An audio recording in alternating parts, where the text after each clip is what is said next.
आप सभी को आषाढ़ गुरु पूर्णिमा की मंगल शुभकामनाएं। भगवान श्री हरि विष्णु और माता लक्ष्मी की कृपा सदैव आप और आपके समस्त परिवार पर बनी रहे। दोस्तों, आज की वीडियो में आप सुनने वाले हैं श्री सत्यनारायण भगवान की कथा। और गुरु पूर्णिमा की अगर आप कथा सुनना चाहते हैं तो चैनल पर वीडियो अपलोड हो चुकी है, आप उसे भी सुन सकते हैं। और अब भगवान श्री सत्यनारायण का ध्यान करके आज की पावन कथा का प्रारंभ करते हैं। एक समय की बात है, नैमिषारण्य तीर्थ में शौनकादि 88,000 ऋषियों ने श्री सूत जी से पूछा, हे प्रभु, इस कलयुग में वेद विद्या रहित मनुष्यों को प्रभु भक्ति किस प्रकार मिल सकती है तथा उनका उद्धार कैसे होगा। हे मुनिश्रेष्ठ, कोई ऐसा तप बताइए जिससे थोड़े समय में ही पुण्य मिले और मनोवांछित फल भी मिल जाए। इस प्रकार की कथा सुनने की हम इच्छा रखते हैं। सर्व शास्त्रों के ज्ञाता श्री सूत जी बोले, हे वैष्णवों में पूज्य, आप सभी ने प्राणियों के हित की बात पूछी है, इसलिए मैं एक ऐसे श्रेष्ठ व्रत को आप लोगों को बताऊंगा जिसे नारद जी ने लक्ष्मी नारायण जी से पूछा था और लक्ष्मीपति ने मुनि श्रेष्ठ नारद जी से कहा था। आप सब इसे ध्यान से सुनिए। एक समय की बात है, योगीराज नारद जी दूसरों के हित की इच्छा के लिए अनेकों लोकों में घूमते हुए मृत्यु लोक में आ पहुंचे। यहाँ उन्होंने अनेक योनियों में जन्मे प्रायः सभी मनुष्यों को अपने कर्मों द्वारा अनेकों दुखों से पीड़ित देखा। उनका दुख देखकर नारद जी सोचने लगे कि कैसा यत्न किया जाए जिसके करने से निश्चित रूप से मानव के दुखों का अंत हो जाए। इसी विचार पर मनन करते हुए वह विष्णु लोक में गए और वहां पर वह देवों के ईश नारायण की स्तुति करने लगे, जिनके हाथों में शंख, चक्र, गदा और पद्म थे और गले में वरमाला पहने हुए थे। स्तुति करते हुए नारद जी बोले, हे भगवान, आप अत्यंत शक्ति से संपन्न हैं। मन तथा वाणी भी आपको नहीं पा सकती है। निर्गुण स्वरूप, सृष्टि के कारण भक्तों के दुख को दूर करने वाले हैं। आपको मेरा नमस्कार है। नारद जी की स्तुति सुनकर भगवान विष्णु बोले, हे मुनिश्रेष्ठ, आपके मन में क्या बात है? आप किस काम के लिए पधारे हैं? उसे निसंकोच होकर कहो। इस पर नारद मुनि बोले कि हे प्रभु, मृत्युलोक में अनेक योनियों में जन्मे मनुष्य अपने कर्मों के द्वारा अनेकों दुखों से दुखी हो रहे हैं। हे नाथ, आप मुझ पर अगर दया रखते हैं तो बताइए कि वो मनुष्य थोड़े प्रयास से ही अपने दुखों से कैसे छुटकारा पा सकते हैं। भगवान श्री हरि बोले, हे नारद, मनुष्यों की भलाई के लिए तुमने बहुत अच्छी बात पूछी है। जिसके करने से मनुष्य मोह से छूट जाता है, वह बात मैं तुमसे कहता हूँ, उसे सुनो। स्वर्गलोक और मृत्युलोक दोनों में एक दुर्लभ उत्तम व्रत है जो पुण्य देने वाला है। आज प्रेमवश होकर मैं उसे तुमसे कहता हूँ, तुम ध्यान पूर्वक सुनो। श्री सत्यनारायण भगवान का यह व्रत अच्छी तरह विधान पूर्वक करके मनुष्य तुरंत ही यहाँ सुख भोग कर मरने पर मोक्ष को प्राप्त करता है। श्री हरि के वचन सुनकर नारद जी बोले कि उस व्रत का फल क्या है और उसका विधान क्या है, यह व्रत किसने किया था, इस व्रत को किस दिन करना चाहिए, सभी कुछ विस्तार से बताइए। नारद की बात सुनकर श्री हरि बोले, दुख और शोक को दूर करने वाला, यह सभी स्थानों पर विजय दिलाने वाला है। मानव को भक्ति और श्रद्धा के साथ शाम को श्री सत्यनारायण की पूजा धर्मपरायण होकर ब्राह्मणों और बंधुओं के साथ करनी चाहिए। भक्ति भाव से ही नैवेद्य, केले का फल, घी, दूध और गेहूं का आटा सवाया लें। गेहूं के स्थान पर साठी का आटा, शक्कर तथा गुड़ लेकर और सभी भक्षण योग्य पदार्थों को मिलाकर भगवान का भोग लगाएं। ब्राह्मणों सहित बंधु बांधवों को भी भोजन कराएं। इसके बाद स्वयं भोजन करें। भजन कीर्तन के साथ भगवान की भक्ति में लीन हो जाएं। इस तरह से सत्यनारायण भगवान का यह व्रत करने पर मनुष्य की सारी इच्छाएं निश्चित रूप से पूरी होती हैं। इस कलिकाल में अर्थात कलयुग में मृत्युलोक में मोक्ष का यही एक सरल उपाय बताया गया है। भगवान श्री हरि विष्णु ने कहा, यह सत्यनारायण व्रत सभी प्रकार के दुखों जैसे शारीरिक दुख, मानसिक दुख, शोक आदि का समन करने वाला है और धन धान्य की वृद्धि करता है, सौभाग्य अखंड करता है और संतान प्राप्ति के लिए किया जाता है। कलयुग में यह सबसे छोटा सा उपाय है। इस प्रकार श्री सत्यनारायण भगवान की कथा का प्रथम अध्याय समाप्त हुआ। प्रेम से बोलिए श्री सत्यनारायण भगवान की जय। सत्यनारायण व्रत का दूसरा अध्याय। श्री सूत जी बोले, हे द्विजों, अब मैं पुनः पूर्व काल में जिसने इस सत्यनारायण व्रत को किया था उसे भली भांति विस्तार पूर्वक कहूंगा। आप सब ध्यान पूर्वक सुनिए। एक समय की बात है, रमणीय काशी नगरी में कोई अत्यंत निर्धन ब्राह्मण रहता था। भूख और प्यास से व्याकुल होकर वह प्रतिदिन पृथ्वी पर भटकता रहता था। ब्राह्मणों से प्रेम करने वाले भगवान ने उस दुखी ब्राह्मण को देखकर वृद्ध ब्राह्मण का रूप धारण करके उस द्विज से आदर पूर्वक पूछा, हे विप्र, प्रतिदिन अत्यंत दुखी होकर तुम किस लिए पृथ्वी पर भ्रमण करते रहते हो? हे द्विजश्रेष्ठ, यह सब बतलाओ, मैं सुनना चाहता हूँ। ब्राह्मण बोला, हे प्रभु, मैं अत्यंत दरिद्र ब्राह्मण हूँ और भिक्षा के लिए ही पृथ्वी पर घूमा करता हूँ। यदि मेरी इस दरिद्रता को दूर करने का आप कोई उपाय जानते हो तो कृपा पूर्वक बतलाइए। वृद्ध ब्राह्मण बोला, हे ब्राह्मण देव, सत्यनारायण भगवान विष्णु अभिष्ट फल को देने वाले हैं। हे विप्र, तुम उनका उत्तम व्रत करो, जिसे करने से मनुष्य सभी दुखों से मुक्त हो जाता है। व्रत के विधान को भी ब्राह्मण से यत्न पूर्वक कहकर वृद्ध ब्राह्मण रूपधारी भगवान विष्णु वहीं पर अंतर्ध्यान हो गए। वृद्ध ब्राह्मण ने जैसा कहा है उस व्रत को अच्छी प्रकार से वैसे ही करूंगा, यह सोचते हुए उस ब्राह्मण को रात में नींद भी नहीं आई। अगले दिन प्रातःकाल उठकर सत्यनारायण का व्रत करूंगा ऐसा संकल्प करके वह ब्राह्मण भिक्षा के लिए चल पड़ा। उस दिन ब्राह्मण को भिक्षा में बहुत सा धन प्राप्त हुआ। उसी धन से उसने बंधु बांधवों के साथ भगवान सत्यनारायण का व्रत किया। इस व्रत के प्रभाव से वह श्रेष्ठ ब्राह्मण सभी दुखों से मुक्त होकर समस्त संपत्तियों से संपन्न हो गया। उस दिन से लेकर प्रत्येक महीने उसने यह व्रत किया। इस प्रकार सत्यनारायण भगवान के इस व्रत को करके वह समस्त पापों से मुक्त हो गया और उसने दुर्लभ मोक्ष पद को प्राप्त किया। हे विप्र, पृथ्वी पर जब भी कोई मनुष्य श्री सत्यनारायण का व्रत करेगा उसी समय उसके समस्त दुख नष्ट हो जाएंगे। हे ब्राह्मणों, इस प्रकार भगवान नारायण ने महात्मा नारद जी से जो कुछ कहा वह मैंने सब आप लोगों से कह दिया। आगे अब और क्या कहूँ? तब ब्राह्मण बोले, हे मुने, इस पृथ्वी पर उस ब्राह्मण से सुने हुए इस व्रत को और किसने किया? हम वह सब सुनना चाहते हैं। उस व्रत पर हमारी श्रद्धा हो रही है। श्री सूत जी बोले, हे मुनियों, पृथ्वी पर जिसने यह व्रत किया उसे आप लोग सुने। एक बार वह द्विज श्रेष्ठ अपने धन संपत्ति के अनुसार बंधु बांधवों तथा परिवारजनों के साथ व्रत करने के लिए उद्यत हुआ। इसी बीच में एक लकड़हारा वहां आया और लकड़ी बाहर रखकर उस ब्राह्मण के घर गया। प्यास से व्याकुल वह लकड़हारा उस ब्राह्मण को व्रत करता हुआ देखकर प्रणाम करके उससे बोला, हे प्रभु, आप यह क्या कर रहे हैं? इसके करने से किस फल की प्राप्ति होती है, विस्तार पूर्वक मुझसे कहिए। विप्र ने कहा, यह सत्यनारायण का व्रत है जो सभी मनोरथों को प्रदान करने वाला है। उसी के प्रभाव से मुझे यह सब महान धन धान्य आदि प्राप्त हुआ है। जल पीकर तथा प्रसाद ग्रहण करके वह लकड़हारा नगर चला गया। सत्यनारायण देव के लिए मन से ऐसा सोचने लगा कि आज लकड़ी बेचने से जो भी धन प्राप्त होगा उसी धन से भगवान सत्यनारायण का श्रेष्ठ व्रत करूंगा। इस प्रकार मन में चिंतन करता हुआ लकड़ी को मस्तक पर रखकर वह उस सुंदर नगर में गया जहां धन संपन्न लोग रहते थे। उस दिन उसने लकड़ी का दुगना मूल्य प्राप्त किया। इसके बाद प्रसन्न हृदय होकर वह पके हुए केले का फल, शक्कर, घी, दूध और गेहूं का चूर्ण सवाया मात्रा में लेकर अपने घर आया।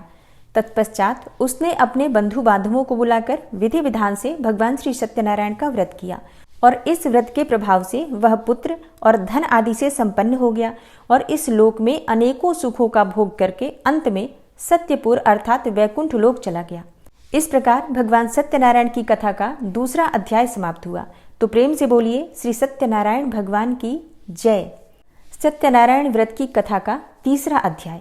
श्री सूत जी बोले, हे श्रेष्ठ मुनियों, अब मैं पुनः आगे की कथा कहूंगा, आप लोग ध्यान पूर्वक सुनिए। प्राचीन काल में उल्कामुख नाम का एक राजा रहता था। वह जितेंद्रिय, सत्यवादी तथा अत्यंत बुद्धिमान था। वह विद्वान राजा प्रतिदिन देवालय जाता और ब्राह्मणों को धन देकर संतुष्ट करता था।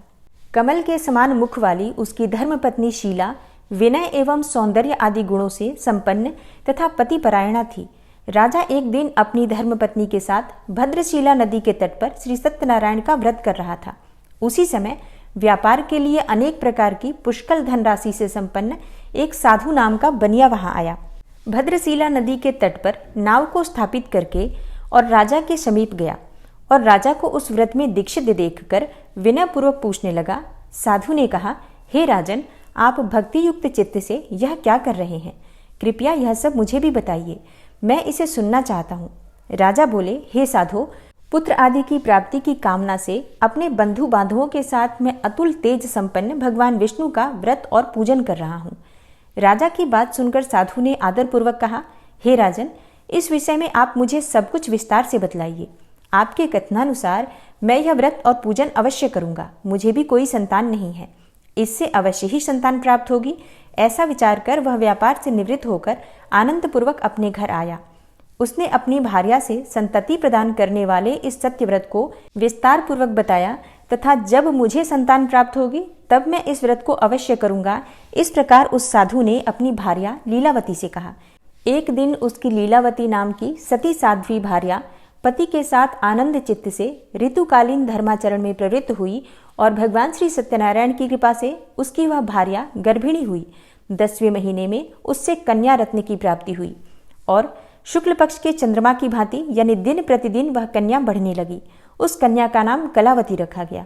इसके बाद एक दिन लीलावती ने अपने पति से मधुर वाणी में कहा, आप पूर्व में संकल्पित श्री सत्यनारायण के व्रत को क्यों नहीं कर रहे हैं? साधु बोला, हे प्रिय, इसके विवाह के समय में यह व्रत करूंगा। इस प्रकार अपनी पत्नी को भली भांति आश्वस्त करके वह व्यापार करने के लिए नगर की ओर चला गया। इधर कन्या कलावती अपने पिता के घर में वृद्धि को प्राप्त होने लगी। तदनंतर धर्मज्ञ साधु ने नगर में सखियों के साथ क्रीड़ा करती हुई अपने कन्या को विवाह के योग्य देखकर आपस में मंत्रणा करके कन्या के विवाह के लिए श्रेष्ठ वर की खोज करो, ऐसा दूत से कहकर शीघ्र ही उसे भेज दिया। उसकी आज्ञा प्राप्त करके दूत कांचन नामक नगर में गया और वहां से एक वणिक का पुत्र लेकर आया। उस साधु ने उस वणिक के पुत्र को सुंदर और गुणों से संपन्न देखकर अपनी जाति के लोगों तथा बंधु बांधवों के साथ संतुष्ट चित्त होकर विधि विधान से वणिक पुत्र के साथ कन्या का विवाह कर दिया। उस समय वह साधु बनिया दुर्भाग्यवश भगवान का वह उत्तम व्रत करना भूल गया। पूर्व संकल्प के अनुसार विवाह के समय में व्रत न करने के कारण भगवान उस पर रुष्ट हो गए।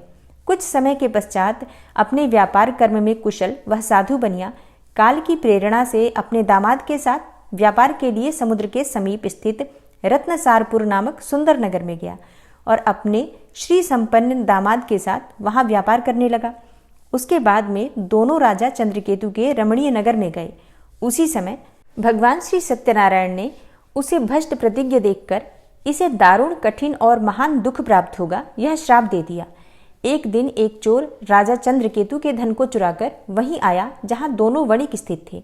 वह अपने पीछे दौड़ते हुए दूतों को देखकर भयभीत चित्त से धन वहीं छोड़कर शीघ्र ही छिप गया। इसके बाद राजा के दूत वहां आ गए जहां वह साधु वणिक था और वहां राजा के धन को देखकर वे दूत उन दोनों वणिक पुत्रों को बांध कर ले आए और हर्षपूर्वक दौड़ते हुए राजा से बोले, हे प्रभु, हम 2 चोर पकड़ कर लाए हैं, इन्हें देखकर आप आज्ञा दें। राजा की आज्ञा से दोनों शीघ्र ही दृढ़तापूर्वक बांधकर बिना विचार किए महान कारागार में डाल दिए गए। भगवान सत्यदेव की माया से किसी ने उन दोनों की कोई बात नहीं सुनी और राजा चंद्रकेतु ने उन दोनों का धन भी ले लिया। भगवान के श्राप से वणिक के घर में उसकी भार्या भी अत्यंत दुखित हो गई और उनके घर में जो सारा का सारा धन था वह चोर चुरा ले गया। लीलावती शारीरिक तथा मानसिक पीड़ाओं से युक्त, भूख और प्यास से दुखी, अन्न की चिंता में दर दर भटकने लगी। कलावती कन्या भी भोजन के लिए इधर उधर प्रतिदिन घूमने लगी। एक दिन भूख से पीड़ित कलावती एक ब्राह्मण के घर गई। वहां जाकर उसने श्री सत्यनारायण के व्रत और पूजन को देखा। वहां बैठकर उसने कथा सुनी और वरदान मांगा। इसके बाद प्रसाद ग्रहण करके वह कुछ रात होने पर घर गई। माता ने कलावती कन्या से प्रेम पूर्वक पूछा, हे पुत्री, रात्रि में तू कहाँ रुक गई थी? तुम्हारे मन में क्या है? कलावती कन्या ने तुरंत माता से कहा, हे माँ, मैंने एक ब्राह्मण के घर में मनोरथ प्रदान करने वाला व्रत देखा है। कन्या की उस बात को सुनकर वह वणिक की भार्या व्रत को करने को उद्यत हुई और प्रसन्न मन से उस साध्वी ने बंधु बांधवों के साथ भगवान श्री सत्यनारायण का व्रत किया तथा इस प्रकार प्रार्थना की, हे भगवान, आप हमारे पति एवं जामाता के अपराध को क्षमा करें। वे दोनों अपने घर शीघ्र ही आ जाएं। इस व्रत से भगवान सत्यनारायण पुनः संतुष्ट हो गए तथा उन्होंने नृपश्रेष्ठ चंद्रकेतु को स्वप्न दिखाया और स्वप्न में कहा, हे नृपश्रेष्ठ, प्रातःकाल दोनों वणिकों को छोड़ दो और वह सारा धन भी दे दो जो तुमने उनसे इस समय ले लिया है, अन्यथा राज्य, धन एवं पुत्र सहित तुम्हारा सर्वनाश कर दूंगा। राजा से स्वप्न में ऐसा कहकर भगवान सत्यनारायण अंतर्ध्यान हो गए। इसके बाद प्रातःकाल राजा ने अपने सभासदों के साथ सभा में बैठकर अपना स्वप्न सुनाया और कहा, दोनों वणिक पुत्रों को शीघ्र ही मुक्त कर दो। राजा की ऐसी बात सुनकर वे राजपुरुष दोनों महाजनों को बंधन मुक्त करके राजा के सामने लाकर विनयपूर्वक बोले, हे महाराज, बेड़ी बंधन से मुक्त करके दोनों वणिक पुत्र लाए गए हैं। इसके बाद दोनों महाराज नृपश्रेष्ठ चंद्रकेतु को प्रणाम करके अपने पूर्व वृतांत का स्मरण करते हुए भय विह्वल हो गए और कुछ बोल न सके। राजा ने वणिक पुत्रों को देखकर आदरपूर्वक कहा, आप लोगों को प्रारब्धवश यह महान दुख प्राप्त हुआ है। इस समय अब कोई भय नहीं है।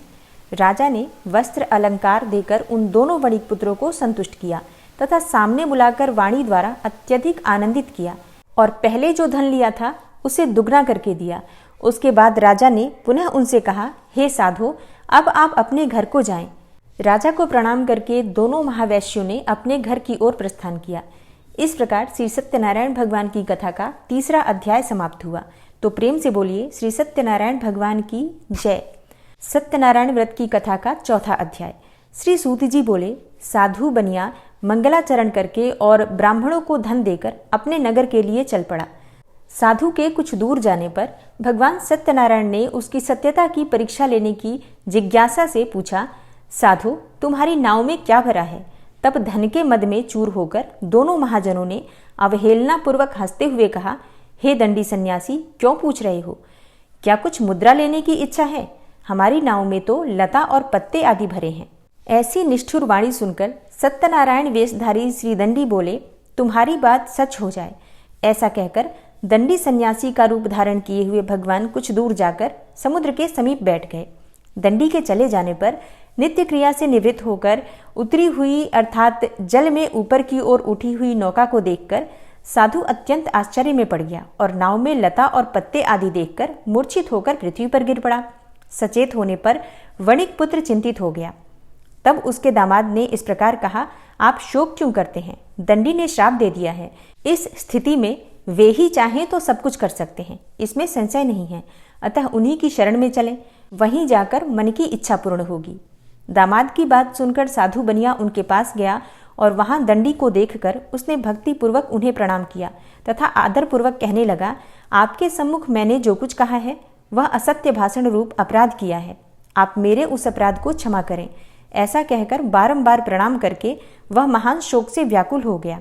दंडी ने उसे रोता हुआ देखकर कहा, हे मूर्ख, रो मत, मेरी बात सुनो। मेरी पूजा से उदासीन होने के कारण तथा मेरी आज्ञा से ही तुम्हें बारंबार दुख प्राप्त हुआ है। भगवान की ऐसी वाणी सुनकर वह स्तुति करने लगा। साधु ने कहा, हे प्रभो, आश्चर्य की बात है कि आपकी माया से मोहित होने के कारण ब्रह्मा आदि देवता भी आपके गुणों और रूपों को यथावत रूप से नहीं जान पाते। फिर मैं मूर्ख आपकी माया से मोहित होने के कारण कैसे जान सकता हूँ? आप प्रसन्न होइए, मैं आपकी शरण में आया हूँ। मेरा जो नौका में स्थित पूरा धन था उसकी आप रक्षा कीजिए। उस बनिया की भक्तियुक्त वाणी सुनकर भगवान जनार्दन संतुष्ट हो गए। भगवान हरि उसे अभिष्ट वर प्रदान करके वहीं अंतर्ध्यान हो गए। उसके बाद वह साधु अपनी नौका में चढ़ा और उसे धन धान्य से परिपूर्ण देखकर भगवान सत्यदेव की कृपा से हमारा मनोरथ सफल हो गया, ऐसा कहकर स्वजनों के साथ उसने भगवान की विधिवत पूजा की। भगवान श्री सत्यनारायण की कृपा से वह आनंद से परिपूर्ण हो गया और नाव को प्रयत्नपूर्वक संभाल कर उसने अपने देश के लिए प्रस्थान किया। साधु बनिया ने अपने दामाद से कहा, वह देखो, मेरी रत्नपुरी नगरी दिखाई दे रही है। इसके बाद उसने अपने धन के रक्षक दूत को अपने आगमन का समाचार देने के लिए अपनी नगरी में भेजा। उसके बाद उस दूत ने नगर में जाकर साधु की भार्या को हाथ जोड़कर प्रणाम किया तथा उसकी अभीष्ट बात कही। सेठ जी अपने दामाद तथा बंधु वर्गों के साथ बहुत सारे धन धान्य से संपन्न होकर नगर के निकट पधार गए हैं। दूत के मुख से यह बात सुनकर वह अति आनंदित हो गई और उस साध्वी ने श्री सत्यनारायण की पूजा करके अपनी पुत्री से कहा, मैं साधु के दर्शन के लिए जा रही हूँ, तुम शीघ्र आओ। माता का ऐसा वचन सुनकर व्रत को समाप्त करके प्रसाद का परित्याग करके वह कलावती भी अपने पति का दर्शन करने के लिए चल पड़ी। इससे भगवान सत्यनारायण रुष्ट हो गए और उन्होंने उसके पति को तथा नौका को धन के साथ हरण करके जल में डुबो दिया। इसके बाद कलावती कन्या अपने पति को न देखकर महान शोक से रुदन करती हुई पृथ्वी पर गिर पड़ी। नाव का अदर्शन तथा कन्या को अत्यंत दुखी देखकर भयभीत मन से साधु बनिया ने सोचा, यह क्या आश्चर्य हो गया। नाव का संचालन करने वाले भी सभी चिंतित हो गए। तदनंतर वह लीलावती भी कन्या को देखकर विह्वल हो गई और अत्यंत दुख से विलाप करती हुई अपने पति से इस प्रकार बोली, अभी अभी नौका के साथ यह कैसे अलक्षित हो गया। न जाने किस देवता की उपेक्षा से वह नौका हरण कर ली गई। अथवा श्री सत्यनारायण का महात्म्य कौन जान सकता है। ऐसा कहकर वह स्वजनों के साथ विलाप करने लगी और कलावती कन्या को गोद में लेकर रोने लगी। कलावती कन्या भी अपने पति के नष्ट हो जाने पर दुखी हो गई और पति की पादुका लेकर उनका अनुगमन करने के लिए उसने मन में निश्चय किया। कन्या के इस प्रकार के आचरण को देखकर भारिया सहित वह धर्मज्ञ साधु बनिया अत्यंत शोक संतप्त हो गया और सोचने लगा, या तो भगवान सत्यनारायण ने यह अपहरण किया है अथवा हम सभी भगवान सत्यदेव की माया से मोहित हो गए हैं। अपनी धन शक्ति के अनुसार मैं श्री भगवान सत्यनारायण की पूजा करूंगा। सभी को बुलाकर इस प्रकार कहकर उसने अपने मन में इच्छा प्रकट की और बारंबार भगवान सत्यदेव को दंडवत प्रणाम किया। इससे दीनों के परिपालक भगवान सत्यदेव प्रसन्न हो गए। भक्तवत्सल भगवान ने कृपापूर्वक आकाशवाणी की, तुम्हारी कन्या प्रसाद छोड़कर अपने पति को देखने चली आई है। निश्चय ही इसी कारण उसका पति अदृश्य हो गया है। यदि घर जाकर प्रसाद ग्रहण करके वह पुनः आए तो हे साधु बनिया, तुम्हारी पुत्री पति को प्राप्त करेगी, इसमें कोई संशय नहीं है। कन्या कलावती भी आकाशमंडल से ऐसी वाणी सुनकर शीघ्र ही घर गई। उसने प्रसाद ग्रहण किया, पुनः आकर स्वजनों तथा अपने पति को देखा। तब कलावती कन्या ने अपने पिता से कहा, अब तो घर चलें, विलंब क्यों कर रहे हैं। कन्या की यह बात सुनकर वणिक पुत्र संतुष्ट हो गया और विधि विधान से भगवान सत्यनारायण का पूजन करके धन तथा बंधु बांधवों के साथ अपने घर गया। तदनंतर पूर्णिमा तथा संक्रांति पर्वों पर भगवान सत्यनारायण देव का पूजन करते हुए इस लोक में सुख भोग कर अंत में वह सत्यपुर वैकुंठ लोक में चला गया। इस प्रकार श्री सत्यनारायण भगवान की कथा का चौथा अध्याय समाप्त हुआ। तो प्रेम से बोलिए श्री सत्यनारायण भगवान की जय। पांचवां अध्याय। श्री सूत जी बोले, श्रेष्ठ मुनियों, अब इसके बाद मैं दूसरी कथा कहूंगा, आप लोग ध्यान पूर्वक सुनिए। अपनी प्रजा का पालन करने में तत्पर तुंगध्वज नाम का एक राजा था। उसने सत्यदेव के प्रसाद का परित्याग करके दुख प्राप्त किया। एक बार वह वन में पशुओं को मारकर वट वृक्ष के नीचे आया। वहां उसने देखा कि गोपगण बंधु बांधवों के साथ संतुष्ट होकर भक्तिपूर्वक भगवान सत्यदेव की पूजा कर रहे हैं। राजा यह देखकर भी अहंकारवश न तो वहां गया और न ही उसने भगवान सत्यनारायण को प्रणाम ही किया। पूजन के बाद सभी गोपगण भगवान का प्रसाद राजा के समीप रखकर वहां से लौट आए और इच्छानुसार उन सभी ने भगवान का प्रसाद ग्रहण किया। इधर राजा को प्रसाद का परित्याग करने से बहुत दुख प्राप्त हुआ। उसका संपूर्ण धन, धान्य एवं सभी 100 पुत्र नष्ट हो गए। राजा ने मन में यह निश्चय किया कि अवश्य ही भगवान सत्यनारायण ने हमारा नाश किया है, इसलिए मुझे वहां जाना चाहिए। वहां श्री सत्यनारायण भगवान का पूजन हो रहा था। ऐसा मन में निश्चय करके वह राजा गोपगणों के समीप गया और उसने गोपगणों के साथ भक्ति श्रद्धा से युक्त होकर विधि विधान पूर्वक भगवान सत्यदेव की पूजा की। भगवान सत्यदेव की कृपा से वह पुनः धन और पुत्रों से संपन्न हो गया तथा इस लोक में सभी सुखों का भोग करके अंत में सत्यपुर वैकुंठ लोक को प्राप्त हुआ। श्री सूत जी कहते हैं, जो व्यक्ति इस परम दुर्लभ श्री सत्यनारायण व्रत को करता है और पुण्यमयी तथा फल प्रदायिनी भगवान की कथा को भक्ति युक्त होकर सुनता है, उसे भगवान सत्यनारायण की कृपा से धन धान्य आदि की प्राप्ति होती है। दरिद्र भी धनवान हो जाता है। बंधन में पड़ा हुआ बंधनों से मुक्त हो जाता है। डरा हुआ व्यक्ति भयमुक्त हो जाता है। यह सत्य बात है, इसमें कोई संशय नहीं है। इस लोक में यह सभी इच्छित फलों का भोग करके अंत में सत्यपुर वैकुंठ लोक को प्राप्त करता है। हे ब्राह्मणों, इस प्रकार मैंने आप लोगों से भगवान सत्यनारायण के व्रत को कहा, जिसे करके मनुष्य सभी दुखों से मुक्त हो जाता है। कलयुग में तो भगवान सत्यदेव की पूजा विशेष फल प्रदान करने वाली है। हे मुनीश्वरों, पूर्वलोक में जिन लोगों ने भगवान सत्यनारायण का व्रत किया था, उसके अगले जन्म का वृतांत कहता हूँ, आप लोग श्रद्धा पूर्वक सुनिए। महान प्रज्ञा संपन्न सतानंद नाम के ब्राह्मण सत्यनारायण व्रत करने के प्रभाव से दूसरे जन्म में सुदामा नामक ब्राह्मण हुए और इस जन्म में भगवान कृष्ण का ध्यान करके उन्होंने मोक्ष को प्राप्त किया। लकड़हारा भील गुहों का राजा हुआ और अगले जन्म में उसने भगवान श्री राम की सेवा करके मोक्ष को प्राप्त किया। महाराज उल्कामुख दूसरे जन्म में राजा दशरथ हुए, जिन्होंने श्री रंगनाथ जी की पूजा करके अंत में वैकुंठ लोक को प्राप्त किया। इसी प्रकार धार्मिक और सत्यव्रती साधु पिछले जन्म के सत्यव्रत के प्रभाव से दूसरे जन्म में मोरध्वज नामक राजा हुआ। उसने आरे से चीरकर अपने पुत्र की आधी देह भगवान विष्णु को अर्पित करके मोक्ष को प्राप्त किया।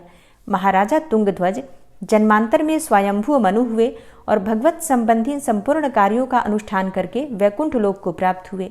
जो गोपगण थे वे सब जन्म जन्मांतर में व्रजमंडल में निवास करने वाले गोप हुए और सभी राक्षसों का संहार करके उन्होंने भी भगवान का शाश्वत धाम गोलोक प्राप्त किया। इस प्रकार श्री स्कंद पुराण के अंतर्गत रेवा खंड में श्री सत्यनारायण व्रत कथा का यह 5वां अध्याय पूर्ण हुआ। तो प्रेम से बोलिए श्री सत्यनारायण भगवान की जय, श्री लक्ष्मी नारायण की जय। जय जय श्री कृष्णा, जय श्री राधे।